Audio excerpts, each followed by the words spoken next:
మీరు ఆ పాకిస్తాన్‌లో ఇంతకుముందు వేరే ఎవరైనా ఇలా పాకిస్తాన్ సైడ్‌కెళ్ళి ఆళ్ళు పట్టుకోవటం జరిగిందా? లేకపోతే ఫస్ట్ టైమేనా ఇలా జరగటం? ఉన్నారు, మన ఇండియా వాళ్ళు చాలా మంది ఉన్నారు అక్కడ. ఓకే. ఓకే. ఇప్పుడు కూడా ఉన్నారు అక్కడ.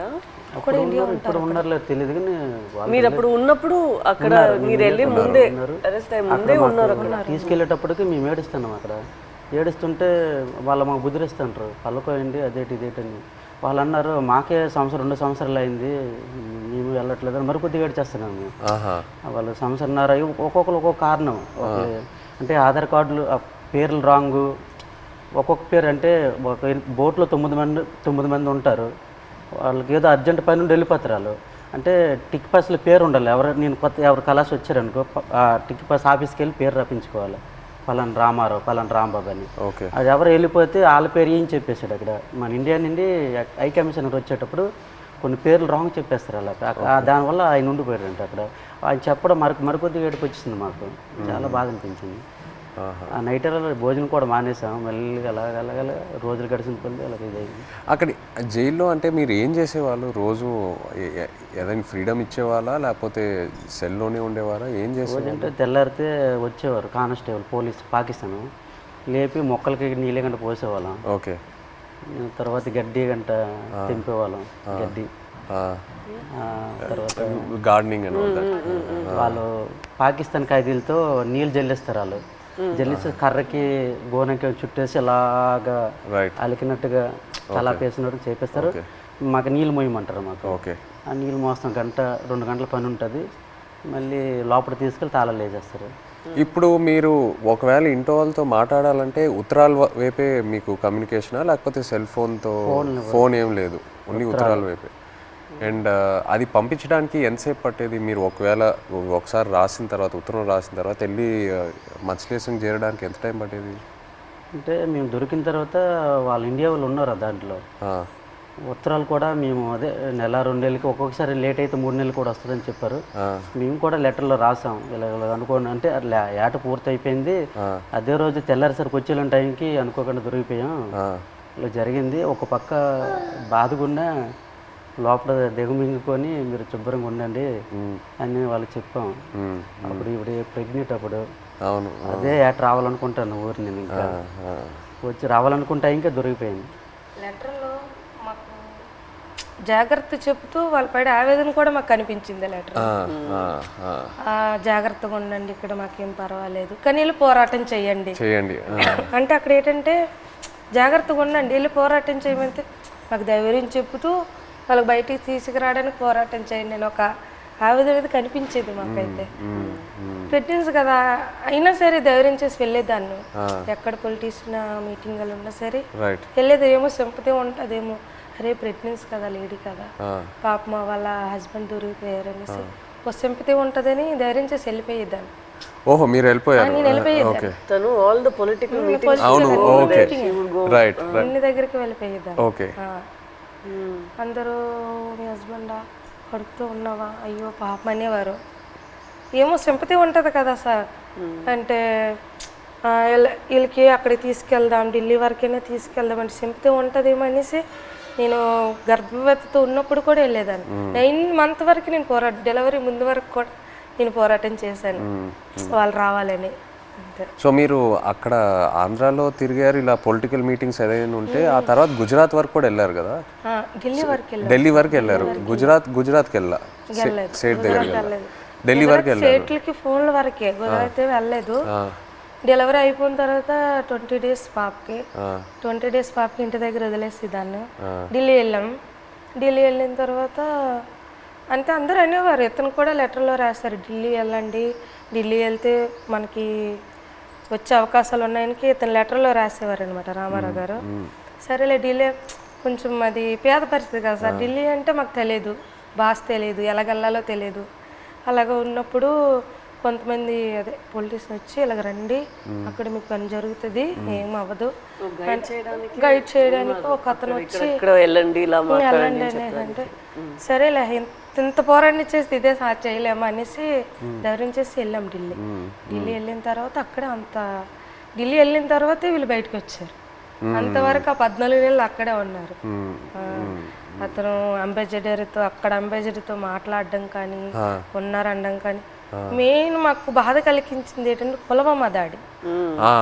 ఆ దాడి ఇలాగ మార్నింగ్ ఇలాగ టీవీ వేసాను, ఇలాగ మన ఇండియన్ ఆర్మీకి ఇలాగ ఉగ్రవాదులు చంపేశారు, ఆత్మహత్య దాడి అయిందని తర్వాత అవునా ఎందుకు అనేసి వీళ్ళకేం చేస్తారని ఇదో బాధ. మళ్ళీ అక్కడ మరి ఇండియన్స్ ఉన్నారు కదా సార్, ఏం చేస్తారని బాధలు ఉన్నప్పటికీ లెటర్స్ అయిపోయి 3 months.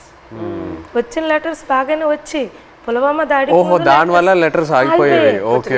దాడికి ముందు లెటర్స్ కంటిన్యూ అయ్యేవి. మేము పంపించింది అతనికి వెళ్ళేది, అతను పంపించింది మాకు వచ్చేది. కానీ పుల్వామా దాడి తర్వాత స్టాప్ అయిపోయింది. 3 months వరకు ఒక్క లెటర్ రాలే. ఇంకా మాకు ఇంకా టెన్షన్ ఇంకా ఎక్కువైపోయింది, అదో బాధ అనేసి ఇలాగా మరి ఇంకా లేదు ఉండొద్దు ఎక్కడ ఢిల్లీ వెళ్ళిపోతాం అనుకుని అందరం 22 ఉమెన్స్ అందరూ ఇంకా లేదు పదండి అనేసి 22 మంది వెళ్ళిపోదాం లేదు ఇంత మా ఓన్ డబ్బులు అనుకొని పదండి అనేసి ముందడుగు వేస్తాం అంతే. ముందడుగు వేసుకొని వెళ్ళిపోయామంతే. వచ్చిందో రాందో వెళ్ళాం. అక్కడికి వెళ్ళిన తర్వాత జయశంకర్ అని విదేశాంగ మంత్రికి కల్పించారు. ఇంగ్లీష్ రాదు కదా, ఏదో మా తెలిసిన భాషలు అంటే అతను మా కన్నీళ్ళు చూసి అతనికి అర్థమైపోయింది అనమాట. ఓ ఇంత బాధపడుతున్నారని ఏడుస్తాను.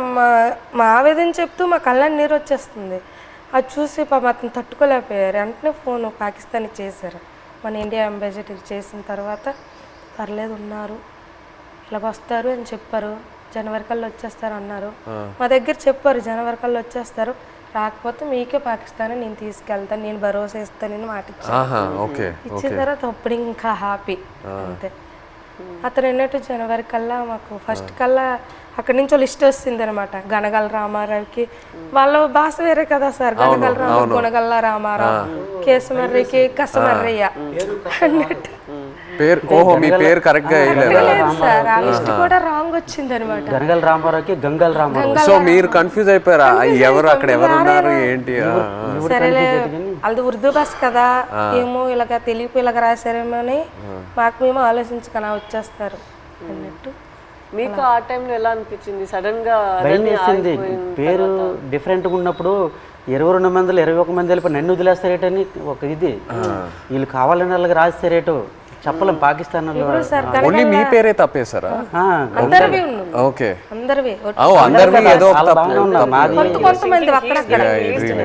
పేరు గనగల రామారావుకి గంగల రామారావు వచ్చింది. గంగల రామారావు వస్తే మరి పేరు డిఫరెంట్ అయితే ఖచ్చితంగా వదిలేస్తారని ఇండియా వాళ్ళు అంటుంటారు. ఇంతకుముందు ఉన్నవాళ్ళు పాత వాళ్ళు. నాకైతే రాత్రి నిద్ర రాలేదు. 22 మందిలో 22 నా పేరు రాకపోతే నాకు వదిలేస్తే నాకు నిద్ర పట్టట్లేదు, తినాలనిపించట్లేదు. అప్పటికే 14-15 నెలలు అయిపోయింది, సంవత్సరం దాడిపోయింది. అప్పటికి ఇలాగ అయిపోయాను, సన్నంగా అయిపోయాను. వాళ్ళు ఏదో చపాతీలో అంటే ఏదో కలుపుతారంట అక్కడ జైల్లో. అదేదో మనకి ఏదో బరువు మోయాలని మోయలేమంట, ఆవేశం వచ్చేస్తుందంట. వాళ్ళు చెప్పిన మాటలే.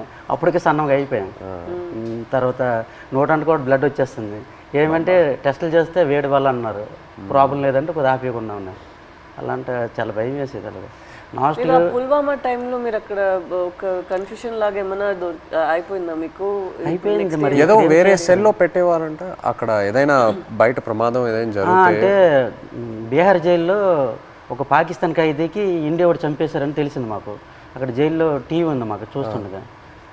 చంపేస్తే మాకు తెలీదు. మాకు 4 రూమ్లలో అందరికి ఒక్క రూమ్లో బంధించేస్తుంటారు. బ్యాగులకి నైన్గా పట్టుకొని ఒక రూమ్లో తీసుకెళ్ళి ఇంకోటి బాంబే చేస్తారు, మనం చంపేస్తారని అంటాడు ఇంకొకడు. చాలా భయం వేసేస్తుంది. అప్పుడు ఇంకో అందులో కానిస్టేబుల్ ఉంటారు కదా కొందరు పాకిస్తాన్ వాళ్ళు, ఆయన లేదు అక్కడ మీ ఇండియా కూడా మా పాకిస్తాన్ ఖైదీ చంపేశాడు కదా, ఇక్కడ మీ వాళ్ళకి ఏం జరగకంటే మీరు అందరికీ ఒక రూమ్లో పెడతాను, మీరు జడవద్దని చెప్పాడు. అప్పుడు కొద్దిగా ఊపిరి పీల్చుకున్నాం. అలా జరిగింది. అండ్ మీకు జైల్లో ఇప్పుడు డబ్బుల్లా ఇప్పుడు ఈ ఉత్తరాలు పంపించడానికి ఆ అమౌంట్ ఎలా మీకు వచ్చేది? పెన్నుల మీద పేర్లు చేస్తాను నేను. ఒక్కొక్కరు ఒక్కొక్క పని నేర్చుకున్నాం. నాకైతే 2 వారాలు పట్టింది టైం. ఓకే. ఇప్పుడు నాకు చైతన్య పెన్ను ఉంటుంది, పైన దారంతో నాకు చైతన్య పేరు వచ్చేస్తుంది. కింద సాయిపల్లి అంటే ఒక పెన్ను మీద 2 పేర్లు రాస్తే 2 పేర్లకు 200 ఇస్తారు. ఒక్క పేరు అయితే 100 రూపాయలు ఇస్తారు. అలాగా రోజుకి 5-6 పెన్నులు అలా చేసేవాడిని. ఆ పెన్నులు వాళ్ళకి ఇస్తే ఖైదీలు ఏడు చేస్తారు, వాళ్ళకి బెయిల్ మీద వెళ్తారు కదా కోర్టుకి, వాళ్ళ ఫ్యామిలీకి ఇస్తారు కదా, ఆ డబ్బులతోటి మేము ఏంటంటే అప్పుడప్పుడు ఏదో గుడ్లు తెచ్చుకుంటూ కానీ మాంసం కానీ తినడం కానీ 22 మందికి మన మెయిన్ లీడర్ని కదా, వాళ్ళ గెడ్డలకు కానీ వాళ్ళ రింకిలకు కానీ బిస్కెట్లకు కానీ ముసలి వాళ్ళకి తెలియదు కదా, వాళ్ళకి డబ్బులు ఇచ్చేవాడిని గెడ్డలకి. సో ఒక్క ఉత్తరం పంపించడానికి ఎంత అయ్యేది మీకు? ఎందుకంటే ఒక 200-300 500 అంటే మా దగ్గర డబ్బులు ఉండవని తెలిసి ఏవో ఖర్చులు మట్టుకు పనులు చేస్తుంటాం, వాళ్ళకి ఇచ్చి వాళ్ళకి అంటే. నేను ఎన్ని పేజీలు రాయొచ్చు ఒకసారి? ఎన్ని పేజీలు పంపించచ్చు ఉత్తరం? అంటే వైట్ పేపర్ మీద రాసి లోపల కవర్లో పెడతాం మేము. మినిమం రెండు పేపర్లు 22 మంది 2 పేపర్లో రాసి పంపించాలి. అంటే ఇద్దరేసి ఒక్కో ఉత్తరం ఉంటుంది, 22 మంది ఎవరిదా ఇద్దరు జాయింట్ పడేవాళ్ళం. ఓకే. ఇంకా డబ్బులు లేనప్పుడు సర్దుకుంటేవాళ్ళం అలాగే ఇటు పెట్టి అలాగే అడ్జస్ట్మెంట్ అయ్యేవాళ్ళం. మీరు ఒక్కొక్కరికి ఎలా? ఈ ట్రిప్ అయితే నువ్వు లెటర్ పంపిస్తే నెక్స్ట్ ట్రిప్ నేను పంపుతాను, ఓకే. మళ్ళీ మాకు కంప్రమైజ్ అయ్యి అడ్జస్ట్ చేసుకునే వాళ్ళం. Okay okay. అండ్ మీ పాప ఫోటో ఫస్ట్ టైం ఎలా చూసారు అక్కడ ఉన్న? అంటే పేపర్లో కటింగ్ చేసి ఉత్తరాలు పెట్టేసి పంపించారు ఆవిడ. అంటే అక్కడ ఏమేం జరుగుతుందనా ఊర్లో? ఓకే. పెట్టారు, కట్ చేసి పెట్టేదాన్ని అనమాట, పెట్టేసి పంపించేదాన్ని. అది చూసి అందులో చూసారని పాప. మీరు కావాలని అలా ఫోటో పెట్టారా? అంటే ఫోటో కావాలనే కాదు, చూడు ఇలాగ ధర్నా చేస్తున్నాం, ఓకే మీరు భయపడకండి, ఓకే, ధైర్యంగా ఉండండి, మీకు తీసుకొచ్చే బాధ్యత మాదనేసి ఒక ధైర్యం చెబుతూ ఒక లెటర్ రాసేవారు.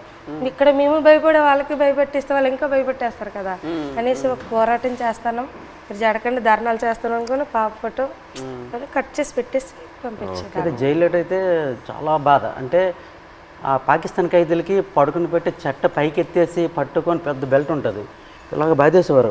అమ్మో సచ్చాను బావో సచ్చాను అంటే మేమేంటి మనకి అలాగ కొట్టేస్తారని మేము జడిసిపోయాం. ఈ చెట్ట పైకి ఎత్తేసేవారు, చేయలేక సాపేసేవారు, కింద పడుకుని పెద్ద బెల్ట్ ఉంటుంది కర్ర పట్టుకొని ఇలా తిడ్డ ఉంటుంది అలా ఉంటుంది. ఆ బెల్ట్లో అలా కొడుతూ అమ్మో సచ్చాను 10 దెబ్బలు అంటే అలాంటివి. మనకి ఇండియా వాళ్ళు కూడా అలాగే కొడతాను జడిసిపోయాం. ఫస్ట్లో మేము వెళ్ళేటప్పటికి మొక్కలకి నీళ్ళు పోస్తుంటాం కదా, ఆ పక్కన వాళ్ళకి అది ఏం చేసాడో మనకు తెలీదు, అలా కొడుతుంటే అలాగే మనకి కూడా కొట్టేస్తారని భయం వేస్తుంది ఫస్ట్లో. వాళ్ళు అన్నారు మీకు ఇలాగ కొట్టరు, మీరు ఇంకా 1-2 సార్లు తప్పులు చేస్తే మీకు కొడతారు. తప్పులు అంటే జైల్లో కానీ మా 22 మందిలో కానీ, ఇంకా గుజరాత్లో ఉన్నారు ఇండియా వాళ్ళు కదా, ఏ బాత్రూమ్ దగ్గర కానీ బట్టలు ఉతుక్కున్నప్పుడు కానీ మనలో మనం కొట్టుకుంటే ఒకసారి కుదిరేసి రెండోసారికి గడికి ఒక మనిషి 3 తప్పులు చేస్తే మీకు కూడా అలాగే పడుతుంది. అంటే అప్పటి నుంచి గొడవలు కూడా బాత్రూమ్ దగ్గర అలాగే అడ్జస్ట్మెంట్ అయిపోవాలి మేము, అలాగే అలా కొట్టేస్తారు రిటర్న్. మీరు ఒక్కొక్కరికి ఎలా సమాధానం చెప్తారు అక్కడ ఎన్ని రోజులు ఉన్నప్పుడు? ఎలా మీరు సమాధానం ఏంటి? తిట్టేవారు కూడా 22 మంది ఉన్నాం, నీ వల్లేని ఇలా జరిగింది, మా డ్రైవర్లు కూడా నీ వెంట వచ్చారు. అంటే ఇంతకు ముందు ఇతనికి యాట్లో గనగల రామారావు పాకిస్తాన్ వైపు ఎక్కి యాడ్ చేసేవారు, బోర్డర్ దగ్గరలో ఇతని వల్ల దొరికిపోయారు అనేసి ఒక బ్యాడ్ నేమ్ మీద వస్తుంది ఇతనికి. ఇతను అది దృష్టిలో పెట్టుకుని భోజనం సరిగ్గా చేసేవారు కదట అక్కడ. పెళ్ళి అవును కుర్రోళ్ళు కూడా నాకు పెళ్ళి అవ్వకుండా కూడా మీరు చేస్తారు, నేనిండా మేము దొరికిపోయాం అని అనేవారు. ఒక బాధలో ఉండేది. తప్పదు మరి, జరిగిపోయింది చాలా బాధ. బట్ ఇప్పుడు వాళ్ళందరూ బయట వచ్చేసారు, పిల్లలు కూడా చేసుకుంటారు. భయంలో ఉన్నప్పుడు అలాగే సడన్ గా మనం మాట్లాడతాము అనుకోలేదు అని మాట్లాడేస్తాం. మీరు గుజరాత్ సేట్ దగ్గరికి వెళ్ళి ఆయనతో మాట్లాడటం ఐడియా రాలేదా? అంటే సేట్ దగ్గరికి వెళ్తే ఆ డబ్బు ఆ విషయం భాష రాదు కదా, సో దానివల్ల మీరు కొంచెం ప్రెగ్నెన్సీ డెలివరీ టైం కదా సార్, అతను లేరు, మనకి కొంచెం ఇబ్బంది ఉందనేసి నేను అతను సేటుకి ఫోన్ చేశాను సార్. అక్కడికి చేసిన తర్వాత ఇలాగ అంటే భాష వచ్చిన వాళ్ళతో మాట్లాడించాను, ఇలాగ చెప్పండి డెలివరీ టైం ఉంది కదా, అతనికి ఏమైనా అమౌంట్ అయింది, నేను వెయ్యను అంటే కొంచెం కోపంగా మాట్లాడేవారు వాళ్ళు. నేను వెయ్యను, పట్టించుకోలేదు వాళ్ళు. మాకు కూడా 2 బోట్లు దొరికిపోయాయి కదా, నేను ఎందుకు మీకు వేయాలన్నట్టు మాట్లాడేవారు. ఇప్పుడు మీరు ఇలా ఒక పరిస్థితి రాలేదంటే కూడా మీకు చాలా కష్టాలు వస్తూనే ఉంటాయి కదా, మీకు రోజులకి ఇలా మీరు చెప్పినట్టు ఎలా తుఫాన్ వస్తుంది ఇదన్నీ మీరు చూస్తూనే ఉండాలి కదా. తుఫాన్ వచ్చింది అక్కడ చేస్తుండగా తుఫాన్ వచ్చింది, తర్వాత యాంటీ అని వైర్లెస్ మాకు పిడికి పడ్డా తిరిగిపోయింది, చాలా ఇబ్బంది పడ్డాం. తర్వాత బోటు మొత్తం నీరు అయిపోయింది, చాలా ఎదుర్కొన్నాం అన్నీ. ఒక్కొక్కసారి బోట్లు మునిగిపోతున్న టైంలో పక్కన బోట్ వచ్చి మనుషులకు కాపాడేవారు, బోట్ మాత్రం మునిగిపోయేది. కానీ అక్కడ పక్కన బోట్ లేకపోతే ప్రాణాలు కూడా కోల్పోతారు. అలాంటి పరిస్థితి ఇదని వాళ్ళు చెప్పినప్పుడు మీరు మీ ఆయన దగ్గర అడగలేదా, మీరు ఎందుకు ఈ పని చేస్తున్నారు, మాతోనే ఉండండి, ఇక్కడే ఏమైనా పని చేయండి, మీరు అట్లేం అడగలేదా? లేదు మేడం, అలాంటి ఉపాధి అక్కడ లేదు, మా సైడ్ లేదు. అక్కడికి వెళ్తేనే మాకు మేము అంటే ఇక్కడ రూపాయి ఇస్తే అక్కడ 2 రూపాయలు. లేదు ఇక్కడ నెలనూలే లైక్ ల్యాండ్ ఇట్ సెల్ఫ్ వేరే ఏమైనా ఒక పని మనం చేసుకోవాలి కదా, ఇంత రిస్కీగా ఎందుకు? మత్స్యకారులు చాలా మంది డిగ్రీ ఇవన్నీ చదువుకుని ఉన్నారు చాలా మంది, చేసిన వాళ్ళు కానీ జాబులు రావట్లేదు. మత్స్య ఎస్టీ జాబితాలో ఏదో చేరిస్తే మాకు జాబులు వస్తామని అంటారు, కానీ చదువుకున్న జాబులు రావట్లేదు. అందుకే ఎక్కువ వలసలు వెళ్ళిపోతారు. చాలా మంది చదువుకున్న వాళ్ళు కూడా వెళ్ళిపోతుంటారు. వీళ్ళ అబ్బాయి కూడా చదువుకుంటారు. చాలా మంది డిగ్రీలు ఇంటర్లు చదువుకున్న జాబులు రాక వెళ్ళిపోతుంటారు. మా మధ్యకి ఎస్టీ జాబితాలు చేరిస్తేనే ఆ జాబులు వస్తావంటే దానికోసం ప్రయత్నిస్తాను, కానీ ఎవరు సరిగ్గా పట్టించుకోవట్లేదు. ఎందుకు మాకు జాబులు రావట్లేదు అర్థం కావట్లేదు. సో మీరు శ్రీకాకుళం నుంచి లెటర్స్ పంపిద్దాం అనుకున్నారు కదా పాకిస్తాన్కి, అప్పుడు జైల్లో ఉన్నప్పుడు. అప్పుడు ఇక్కడి నుంచి లెటర్లు పంపించడానికి ఏదైనా ఇబ్బంది ఉండిందా? ఇబ్బంది ఉంది. ఇక్కడ నుంచి లెటర్స్ అంటే వాళ్ళు అడ్రస్ రాశారనమాట, ఇలా పంపించండి, టు అడ్రస్ ఫ్రమ్ అడ్రస్ అన్నట్టు ఉంటుంది, ఇలా పంపించండి అని రాశారు. అలాగే మేము పోస్ట్ ఆఫీస్కి వెళ్ళి ఇలా రాస్తే పాకిస్తాన్ రాస్తే వాళ్ళు చదివారు. పాకిస్తాన్ ఏంటి, పాకిస్తాన్కి మీకేం సంబంధం, మీరు పాకిస్తాన్కి లెటర్ వేయడం ఏంటి, ఇలాగ అడిగేవారు అనమాట. చాలా ఇబ్బంది పెట్టేశారు. 2-3 డేస్ వాళ్ళకి ఇలాగే ఇబ్బంది పెట్టేస్తే మేము ఈ స్టోరీ మొత్తం చెప్పిన తర్వాత వాళ్ళు అప్పుడు ఒప్పుకున్నారు. తర్వాత మేము ఏదో పాకిస్తాన్ నుంచి వచ్చినట్టు, వీళ్ళు పాకిస్తాన్ వాళ్ళు, మీరే ఈడుమెట్టి పాకిస్తాన్ అనేసి వాళ్ళ క్వశ్చన్లు అడిగేవారు. చాలా ఇబ్బంది పెట్టేశారు. తర్వాత ఈ స్టోరీ మొత్తం చెప్పిన తర్వాత అప్పుడు నమ్మారు.